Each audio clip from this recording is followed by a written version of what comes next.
Agencies in Gaza say the shortages of medicine in Gaza are worsening because of the attacks, and now the humanitarian crisis is deepening. Eva Bartlett belongs to the international solidarity movement, which opposes Israeli policy in Gaza. She has been in the city throughout air raids. It was a complete shock. Israel timed it very carefully. The air raids started shortly after 11 o'clock on December 27th.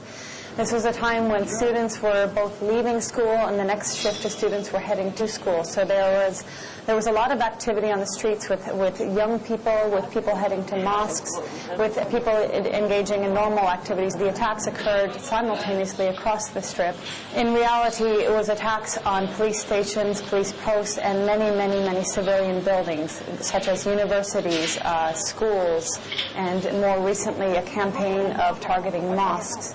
Last night, after midnight, I believe, the first mosque in Jabalia camp was targeted. 5 young children were killed, the youngest being 4 years old. It was a humanitarian crisis before Israel started attacking.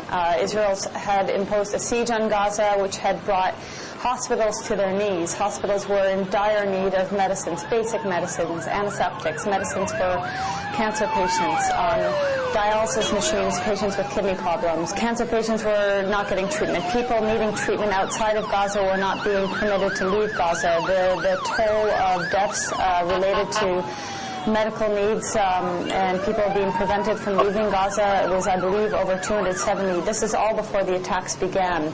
80% of the population was existing on humanitarian food aid, and since November 4th, Israel had kept most of the crossings completely closed except for brief openings, allowing in a trickle of food, a trickle of gas, a trickle of the aid needed for the 1.5 million civilians living here.